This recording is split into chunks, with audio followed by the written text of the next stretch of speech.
Buenas noches, bienvenidos a Canal 8 y su programa institucional Diálogos de Cultura. Hoy vamos a dialogar con Milan Kundera, un hombre que nació en Checoslovaquia, en un pueblo Prok, y que vino a fallecer hace 8 días en París, en razón a muchas cosas, porque Milan Kundera escribió varios libros: La broma en 1967, La vida está en otra parte, y este que dicen los críticos y los entendidos en literatura, que La insoportable levedad del ser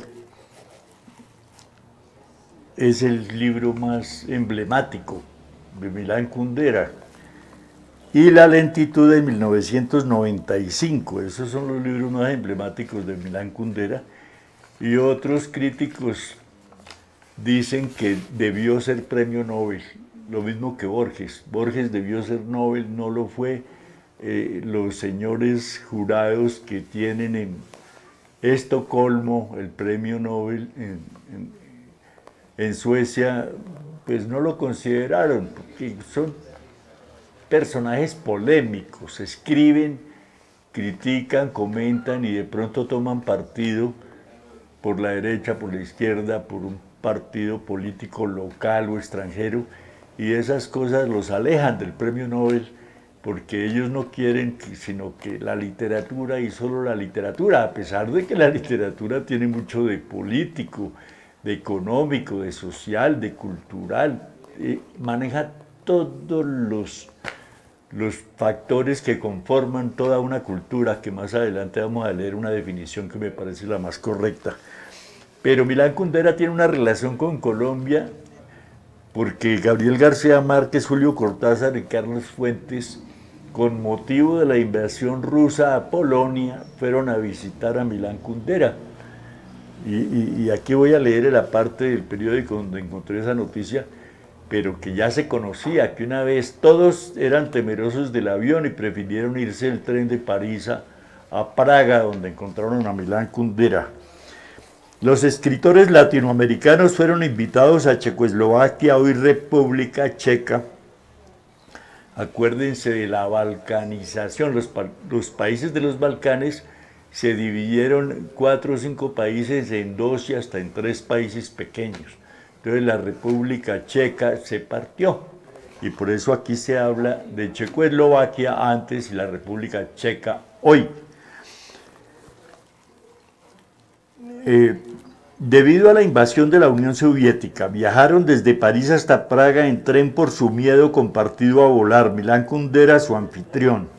Según el escritor checo, en una carta publicada en la revista Cambio y replicada en el periódico El Tiempo, los latinoamericanos viajaron discretamente en su calidad de escritores para ver, para comprender, para alentar a sus colegas checos.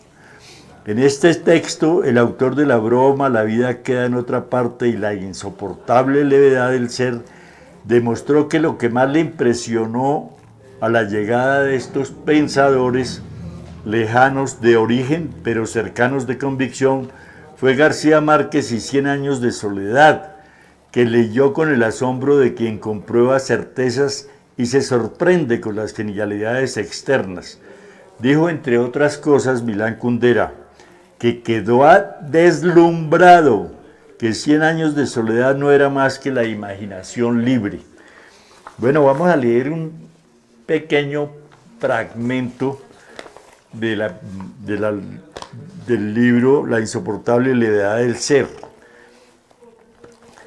En una parte dice: pero si el eterno retorno es la carga más pesada, entonces nuestras vidas pueden aparecer sobre ese telón de fondo en toda su maravillosa levedad. La ausencia absoluta de carga hace que el hombre se vuelva más ligero que el aire, vuele hacia lo alto, se distancie de la tierra, de su ser terreno, que sea real no solo a medias y sus movimientos sean tan libres como insignificantes. La levedad parece entonces porque no hay eterno retorno, porque el ser humano vive nada más que con sus experiencias, sin posibilidad de tener una segunda oportunidad para aprender o comparar la vivencia pasada, sino que cada uno es única e irrepetible en el tiempo. Pues hace referencia a que cada vez como que la vida es más agitada, más rápida, más veloz, y no le queda tiempo a la gente de pensar, de descansar, prepararse para una nueva semana, para un nuevo año, para una nueva etapa de su vida. Entonces por eso habla de la levedad, que es mejor como irse con el aire y el viento y dejarse llevar por el destino, diríamos aquí en Colombia. Pero ese párrafo nos lleva a otra noticia, y es que Gabo va a publicar un libro después de fallecido, y que recoge las cartas que se cruzaba con los amigos más cercanos, con Carlos Fuentes, con Julio Cortázar y con el mismísimo, pues con los editores, con Mutis. Bueno, hay mucha gente con la que se tenían cierto aprecio y utilizaban la carta para comunicarse. En ese tiempo no había teléfono celular. Pero dice Patricia Lara que las cartas del boom que acaba de publicar Penguin Random House contienen las cartas que se cruzaron entre el 55 y el 12 los escritores Gabriel García Márquez, Carlos Fuentes, Julio Cortázar y Mario Vargas Llosa. Pero pues eso es muy interesante, se conocen, pero hay algunas que demuestran yo creo que la honestidad, la honradez para escribir, que cuando uno lo hace así, escribe como habla, sencillamente, no se pone a buscar un sinónimo, un antónimo, una figura literaria para enriquecer la carta, sino que simplemente, espontáneamente la escribe tal cual como si tuviera al destinatario de la carta ahí en la sala de su casa. Vamos a leer algunos apartes. Le dice Gabo a Carlos Fuentes: la novela del dictador ya me atropella y necesito ver qué hago, pues no tengo derecho a la prueba que le hice con 100 años de soledad. Hemos pasado meses duros, estamos y cargados de deudas que tengo que pagar de aquí a diciembre para empezar el otro libro en enero. Y en otra parte dice: a mí me gustaría que los cabrones, hace referencia a los críticos de la literatura, que a veces leen completo, no están preparados para escribir, pero critican con una nota como lo hago yo aquí, pero no le jalan a la escritura, y por consiguiente él cree que deberían ser más profundos, leer, comparar y sacarse un propio criterio después de haber leído al autor y a unos muy parecidos anteriores. Entonces, a propósito de los comentarios, no le había sido favorable a la Casa Verde de Vargas Llosa, García Márquez lo menciona a Fuentes su eterna pelea con los críticos. Dice así: a mí me gustaría que los cabrones gacetilleros se sentaran a escribir un libro para que, si uno lee una página y dice, no, ese libro es malo, no, hay que leerlo todo. A veces la sorpresa está en la mitad o al final. El cierre, como el primer párrafo de un libro, son fundamentales. Primero, para que enganche al lector y lea todo el libro, el primer párrafo. Y el final, para que sea contundente y uno diga, este libro fue una maravilla, recuerda ese párrafo y recomienda el libro. De pronto dice Gabo, por allá el 30 de septiembre de 1966, de pronto me asaltó el terror de que en realidad no había dicho nada en 500 cuartillas y me encerré con el neurótico propósito de hacerla otra vez de otro modo. Todo se redujo por fortuna a unos cuantos machetazos. Ya está en Buenos Aires. La mandé sin mostrársela a nadie. Te imaginarás cómo estoy todavía esperando que los lectores de Suramericana me manden a decir que es una mierda, refiriéndose a 100 años de soledad, que tiene la anécdota de que cuando fue con Mercedes Barcha, su señora, al correo, llevaban 600 páginas y las pesaron y dijeron vale 80 pesos mexicanos, estaba en México. Y se metieron la mano al bolsillo, tenían 43.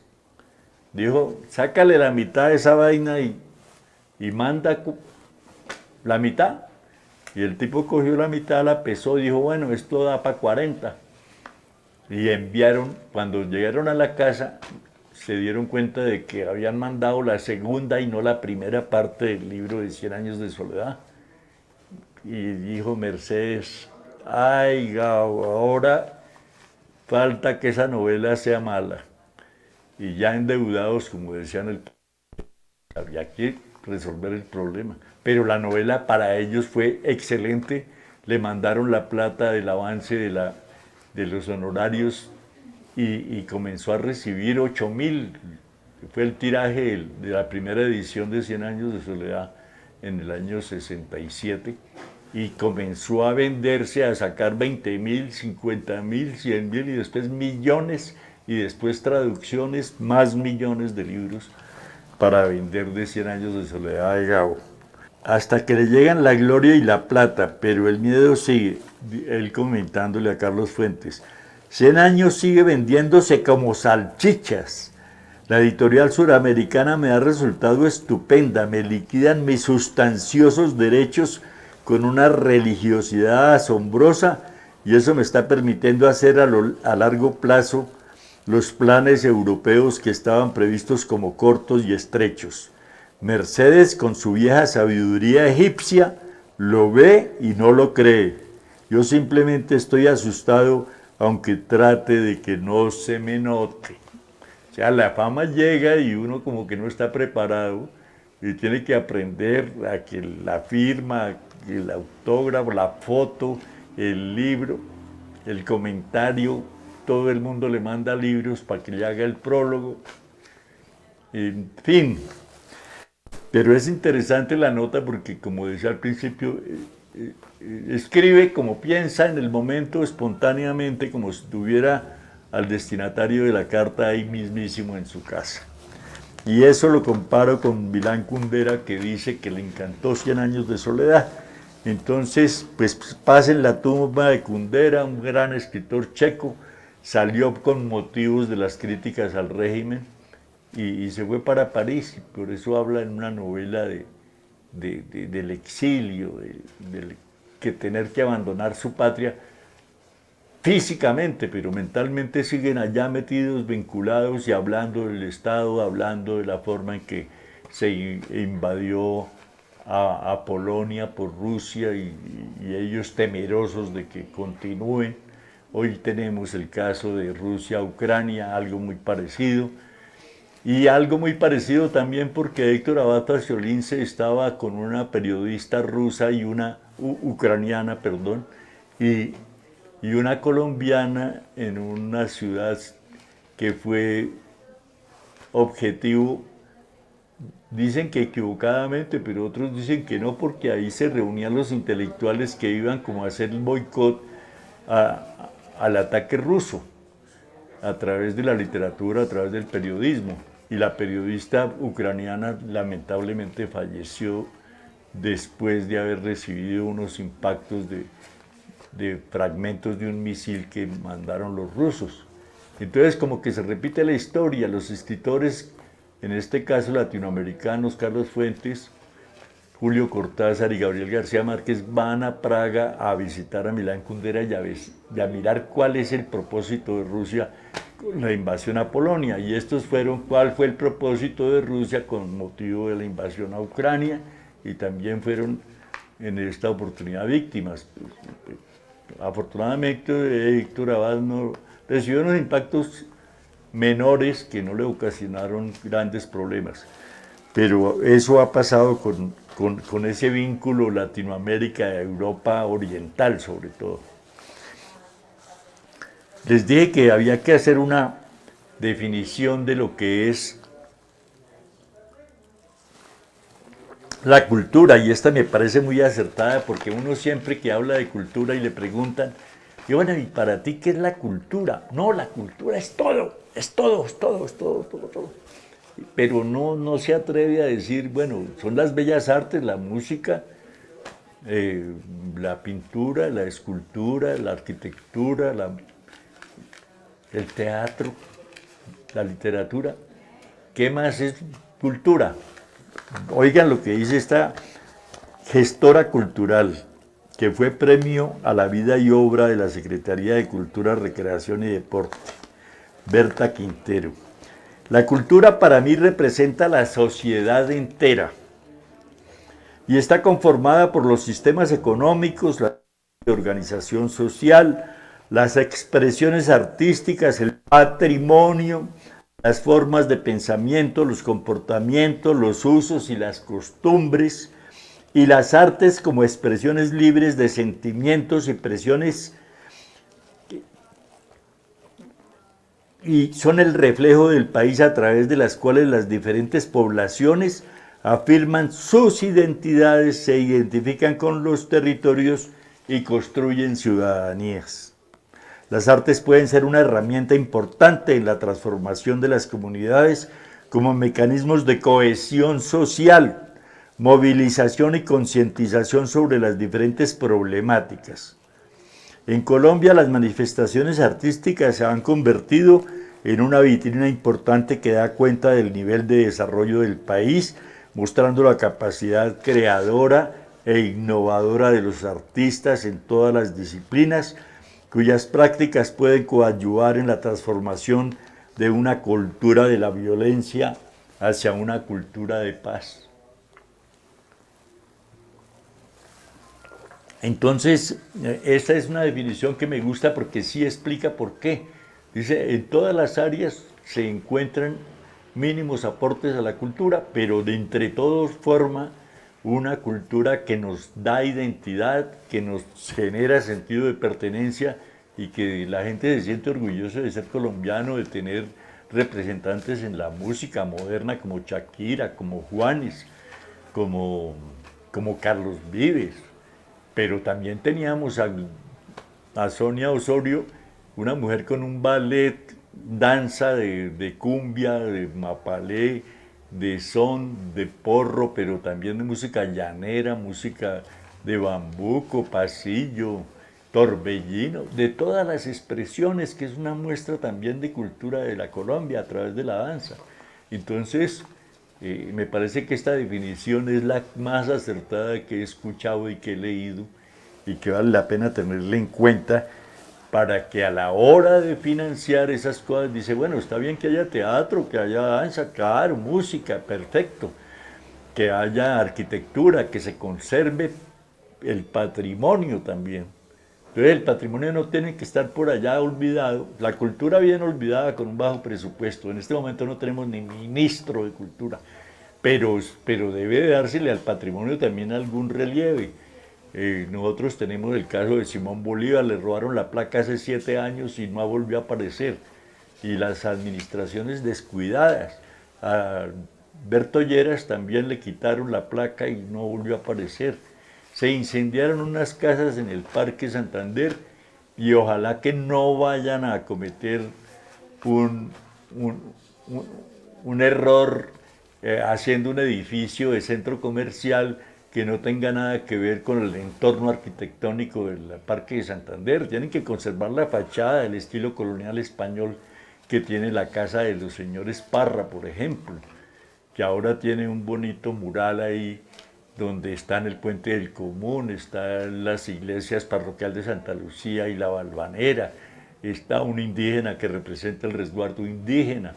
Esas cosas vale la pena verlas para motivar a la gente, pero hay que instruirla acerca del significado de cada uno de esos monumentos o construcciones que constituyen el patrimonio cultural, arquitectónico y monumental del municipio.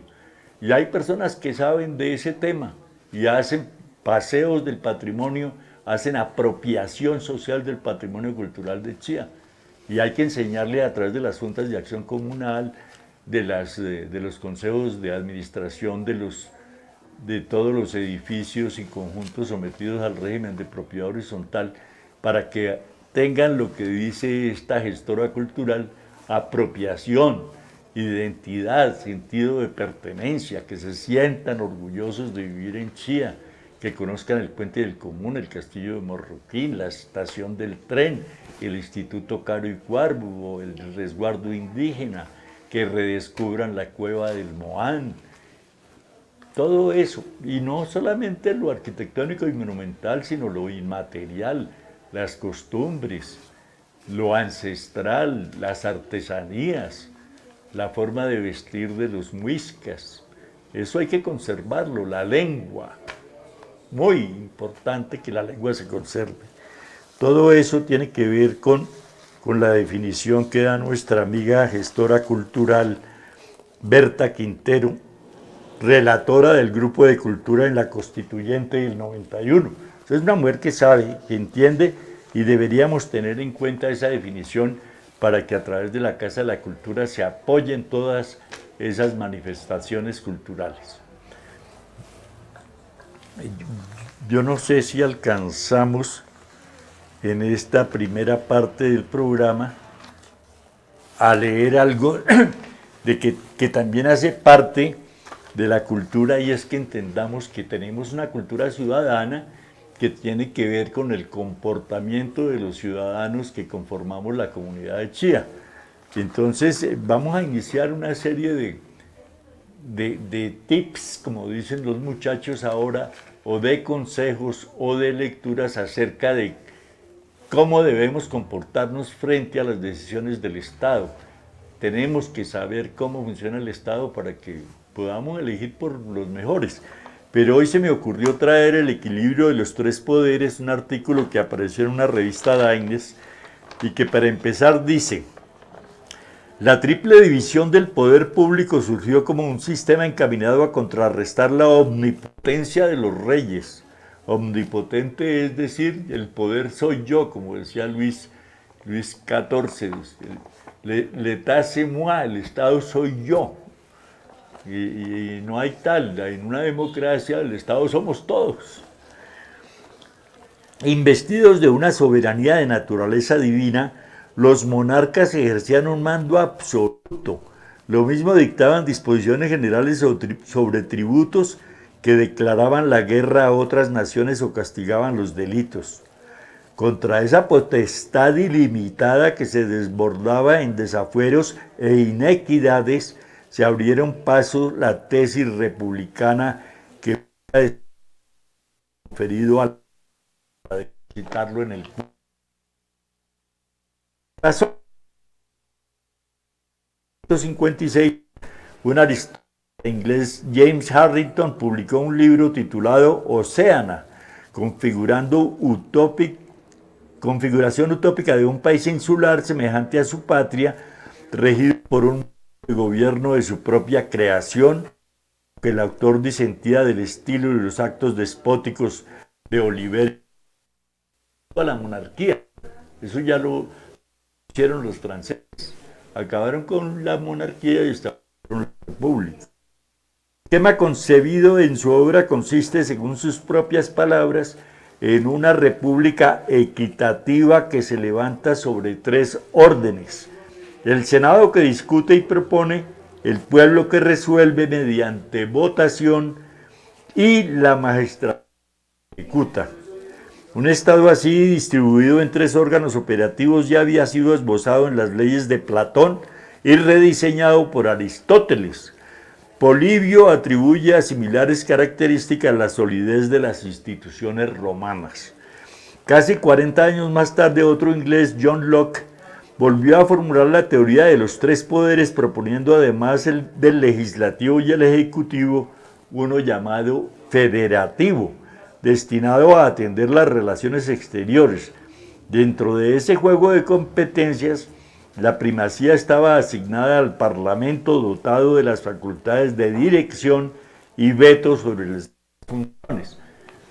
Para resumir eso, diríamos que en Colombia, en la Constitución del 1886 y después en el 91, 1991, hay tres poderes: un poder ejecutivo, que es el que comanda el presidente; un poder legislativo, que lo manda el presidente del Congreso; y un poder judicial, que lo mandan las altas cortes, la Corte Constitucional, la Corte Suprema de Justicia. Y esas cosas hacen que haya un equilibrio entre los poderes y el presidente pueda gobernar sin inmiscuirse mucho. Hace poco dijo que de pronto el fiscal era subalterno del jefe supremo de las Fuerzas Armadas, del jefe de gobierno y del jefe de Estado. Sí, pero el ejecutivo, usted no se meta con el legislativo. Usted propone una ley, una reforma, pero el legislativo es quien finalmente decide qué de esa propuesta acoge, qué reforma y qué quita y qué pone. Y finalmente le entrega una propuesta otra vez al presidente para que la sancione, la firme y comience a funcionar como una ley que todos debemos cumplir. Entonces, estamos en estos tiempos. Voy a leer la parte final del artículo. Extinguido colonial, el eje de la organización estatal ha sido en Colombia el presidencialismo. De 1811 a 1886, tanto en la Constitución centralista como en la federalista, es esa la identidad histórica invariable. Aún la Carta de 1863, inspirada en un delirante idealismo jacobino, consagra la fórmula clásica de los tres poderes, con un ejecutivo encabezado por un magistrado que ostentosamente denomina presidente de los Estados Unidos de Colombia. Después de la ardua travesía del siglo XIX en busca de instituciones estables, el país superó el tramo dramático de las guerras civiles y las constituciones de poca duración. El Estatuto de Núñez y Caro se erigió como el pacto de convivencia entre las ideologías antagónicas y las asperezas sectarias. La crisis y trepidación que ha padecido la vida nacional durante su vigencia no se han originado en sus cláusulas monumentales, sino por fallas humanas, como ocurren los siniestros cuando no se cumplen las reglas de la navegación aérea. Por eso se espera que la Asamblea Constitucional de 1991 afine y adicione su texto para acompañar a los nuevos tiempos y los nuevos conflictos. Abolirla sería como demoler el Capitolio Nacional en lugar de efectuarle las necesarias reparaciones locativas. Este es un artículo, apareció en una revista Reinders antes del 91, pero es una historia del manejo de la división de los poderes en una democracia.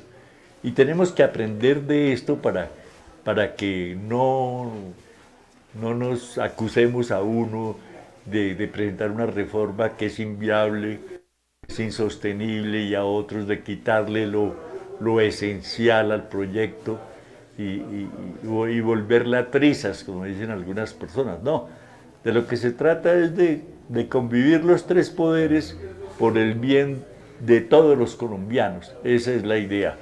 Vamos a suspender para unos comerciales y retomamos con otro tema que tiene que ver con la celebración o la conmemoración, mejor, del fallecimiento de Jaime Garzón un 13 de agosto de 1999, va a ser 24 años, y de Luis Carlos Galán, que fue un 18 de agosto de 1889, y que vamos a tomar algunas de las cosas buenas del periodista y abogado Jaime Garzón y del político, pero haciendo énfasis en la oratoria de Luis Carlos Galán, que son un ejemplo de cómo hacer presentaciones en público, calmadas, serenas, en una reunión en el Congreso, o poniéndole todo el entusiasmo, el énfasis y la oratoria en la plaza pública. Entonces eso nos sirve a todos, porque en alguna parte de nuestra vida tenemos que enfrentarnos a un público, a la familia nomás, el día del matrimonio, y entonces el, el, el nuevo casado tiene que agradecer a los asistentes y enfrentarse ahí a 50, 30, a veces 100 personas y darle las gracias, pero si no tiene vocabulario, si no está preparado, no conserva la serenidad para el momento, puede cometer errores que digan, bueno, y este señor, o en una reunión de trabajo, le dicen, vaya y exponga la propuesta ante 180 trabajadores que hay allá abajo, y 180 ya causan pánico escénico. Entonces uno tiene que tomar ejemplos desparpajados como el de Jaime, o serenos, serios, como Luis Carlos Galán. Vamos a pedirle a William que suspenda y que retomemos la segunda parte para leer un poema que me parece maravilloso y que tiene que ver con el triunfo que tuvo Colombia, un triunfo jurídico en La Haya, que le ganamos la disputa de un mar territorial a Nicaragua.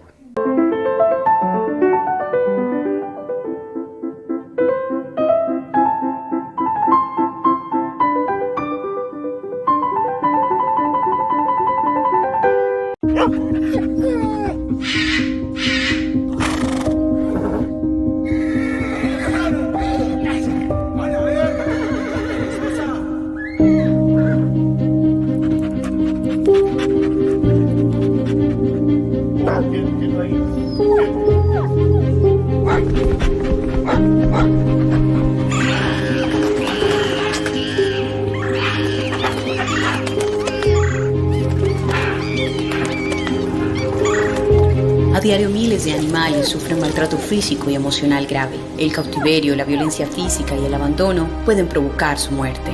La Fiscalía General de la Nación lucha contra este delito haciendo justicia a través del Grupo Gelma. Denuncia en la línea 122. Fiscalía General de la Nación en la calle y en los territorios.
Bueno, ya les prometí un poema que tiene que ver con ese mar que estamos viendo en la pantalla y que tiene que ver también con el triunfo de Colombia en La Haya a Nicaragua, porque Nicaragua había reclamado 750.000 kilómetros de mar territorial, aduciendo pues argumentos que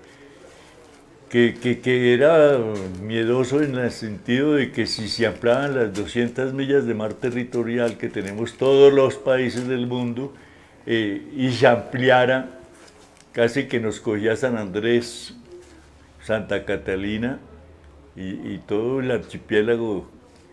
Entonces, terrible, porque los demás países también por el derecho a la igualdad iban a pedir que se le ampliara el territorio y eso iba a generar un problema mundial.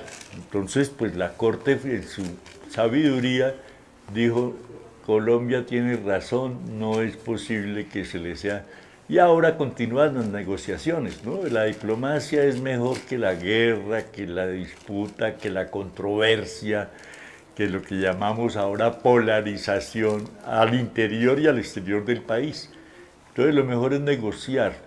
Para eso están los diplomáticos, para eso tenemos embajadores, cónsules que resuelvan los problemas entre los países y generen más bien bienestar, un gana-gana, exportamos, importamos, nos prestan asistencia técnica, nos tienen que pagar algún día todo el oxígeno que estamos produciendo para la humanidad a través de la selva amazónica, y todo eso tiene que ver con el conocimiento primero, y la experiencia y la diplomacia para resolver los problemas.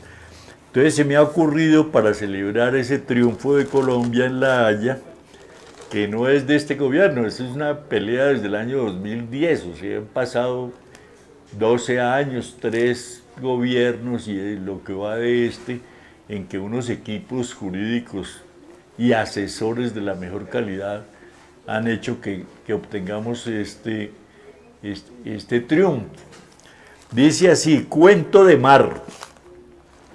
Voy a beberme el mar, ya tengo listo mi velero fantasma. No le he trazado rumbo a mi ausencia, no he fatigado el mapa localizando zonas que no bailen el macabro jazz band de las borrascas. Viajaré simplemente, sin triangular alturas ni distancias, llevando en el timón a Don Quijote y la rosa del viento en la solapa. Acompáñame tú, dulce chiquilla, partiremos al alba cuando los alcatraces no dibujen su ecuación de naufragio sobre el agua. Arranca tus raíces de la tierra, abra su sortilegio de nostalgias y vamos a bebernos el océano con la copa de luz en la mañana. Visitaremos todos los países, los puertos y las radas. Te compraré crepúsculos en Chipre, un elefante niño al sur de África, un gajo de luceros en Corea, 2 elásticos tigres de Bengala, el calor milenario de un camello y la fatiga estéril del Sahara. En el Japón te mostraré los biombos con figuras bilingües y enigmáticas. En Pekín buscaremos la muñeca de blanco corazón de porcelana. Haremos de bambú balsas de ensueño para subir un río de ilusiones, donde te daré un sombrero en forma de hongo y unas chinelas para tu pijama. Viajaremos a Escocia y a Noruega, luego navegaremos hacia Irlanda para buscar la estirpe de un vikingo de ojos azules y de luenga barba, que se murió coleccionando fiordos en el álbum con sol de su nostalgia, mientras su vieja pipa marinera quemaba archivos íntimos del alma. Y siempre sin control, siempre viajando, iremos el país de Cherezada. Allí te contaré 1001 noches de reyes y de esclavas, de bazares, de alfombras y de flautas, de madrigales y de surtidores de pie como las cabras encantadas. Subiremos el Rin buscando a Wagner y su tetralogía desvelada, buscaremos los cisnes hiperbollos que abanican la muerte con sus alas, donde te diré que la música es un vino que cuando estamos tristes se derrama y que el silencio es un santuario celta donde reposa el corazón de un arpa. Y fatigando el mar, ¿qué importa el tiempo? Visitaremos la ciudad sagrada, la tierra de la cruz y del olivo, la que escuchó el sermón de la montaña, la tierra de Jesús y de María, la que arrulló las bienaventuranzas, la tierra donde un tosco carpintero pulió a garlopa el globo de una lágrima. En otro amanecer visitaremos las Islas Canarias, allí te compraré su nombre, que es un trino diluido en el agua para pescar luceros en el fondo. Bastará la red de tus pestañas y aprenderás que a Dios también se llega por el verde camino de las algas. Si sueñas ver a Nápoles, cruzaremos por mármoles de Italia y te daré una góndola en Venecia, y en Asís la humildad de una campana. Compararemos a Dante sus laureles y al Benvenuto su luciente daga para tu muñequero de ilusiones y tu azul inquietud de extravagancias.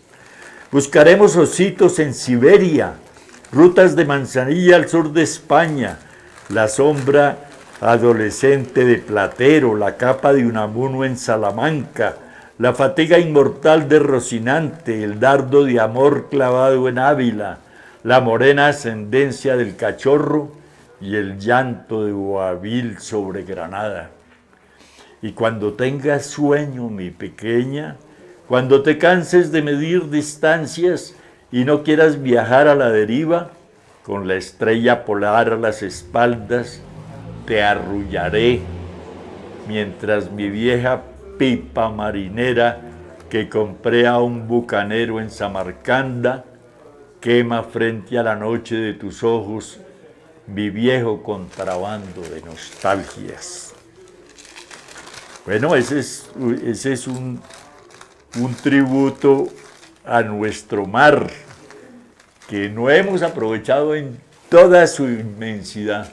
Tenemos que volver a fundar una flota mercante gran colombiana y poner nuestros propios cruceros para que conozcan a Colombia en el mundo como un destino cultural, un destino para la inversión, un destino para el turismo, donde vengan complacidos a conocer la diversidad, nuestra multiculturalidad y nuestra plurietnicidad, que quiere decir que tenemos músicas, tenemos danzas, tenemos frutas, verduras, tenemos minerales todavía, tenemos mucho que conocer de Colombia, tenemos las 3 estaciones permanentemente.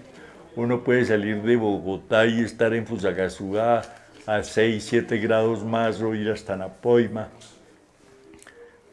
o irnos a Cartagena, Santa Marta, Barranquilla, a conocer una tribu como los guayús, o subir a la sierra a buscar la ciudad perdida y encontrarse con los arhuacos, los cancuamos.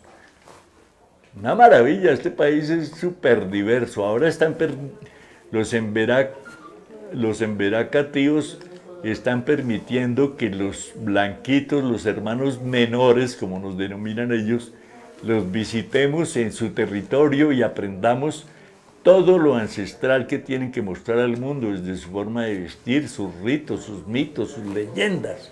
Este país es una maravilla. Hay que conocerlo, hay que ir a Leticia, hay que ir a Pasto a conocer el barniz de Pasto.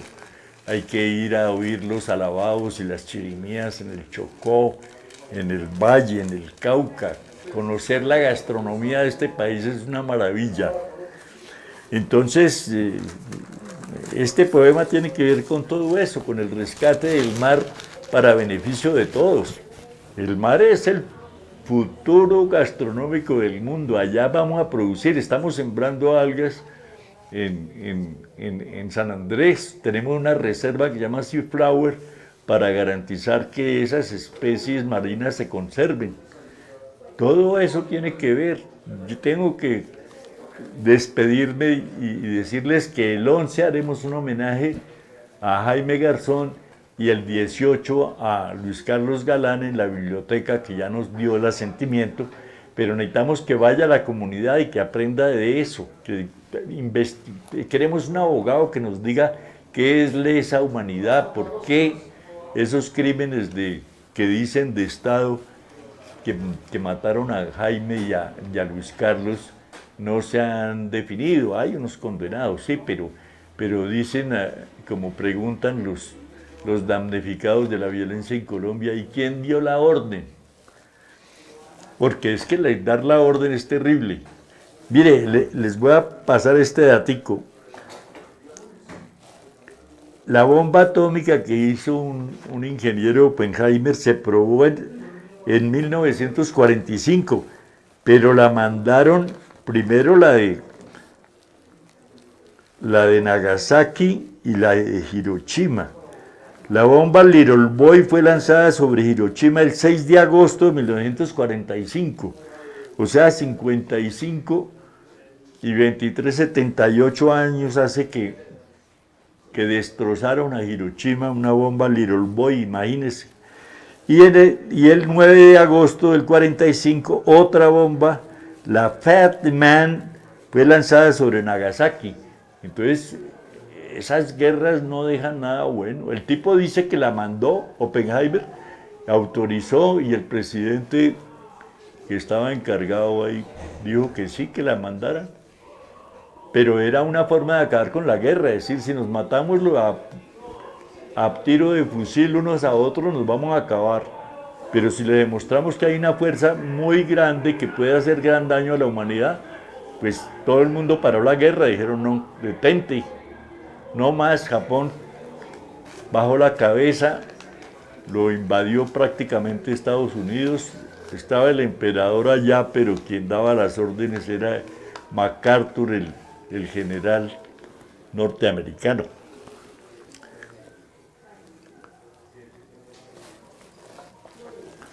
Vamos a intentar también hacer un taller de acción comunitaria. Todos en la vida tenemos un poema, una crónica, un relato, una historia que contar. Y a lo mejor la empezamos a escribir, pero como que nos da miedo, la timidez no nos deja compartirla con la familia y mucho menos llegar a una edición. Entonces aquí, a través del Ministerio de Cultura, nos podemos hacer un taller de edición comunitaria que contiene los siguientes apartes para que vayan familiarizándose con el tema. Principios pedagógicos básicos, o sea, ahí vamos a aprender a escribir la crónica, a escribir la historia, a escribir el reportaje, como lo queramos llamar, pero escribir, tenemos que retomar la lectura y también la escritura. Y entonces propiciar que haya una edición comunitaria, que entre la gente de la Junta de Acción Comunal se promueva en cada barrio y vereda escribir y lograr que se edite, que se imprima el producto de esas escrituras y se den a conocer los unos a los otros. En octubre en Chía acostumbraban a hacer ese tipo de cosas para la Semana Cultural en octubre. Y hay que hablar sobre la descripción general del taller, sobre la convocatoria, el espacio, la duración del taller y los materiales necesarios para hacer ese taller. Entonces vamos a hacer, es una cosa simple, sencilla, pero que es muy motivante para quienes alguna vez escribimos o no nos hemos atrevido a escribir, pero tenemos que contar las cosas. Aquí hay mucha gente, en alguna oportunidad en el escenario de los adultos mayores en Fagua, hicimos un programa de radio sobre la Semana Santa, por ejemplo. Entonces unas señoras con alguna edad encima, adultas mayores, pues se refirieron a la misa cuando las mujeres usaban la pañoleta, cuando los hombres estrenaban vestido, chaleco, un vestido completo, decían en la época, con su buen sombrero, pero se hacían procesiones del miércoles en adelante. Y cómo eran las costumbres y quién merecía que se pusiera una estación de la procesión. Todo eso hay que conservarlo, ya no se hace, pero la historia sigue. Y hay que contarla para que permanezca, para que trascienda la familia, trascienda la época en que vivimos. Sobre todo nosotros los adultos mayores que ya no somos sub 70, sino sub 80, y que tenemos muchas cosas que contar. Atrevámonos, escribamos.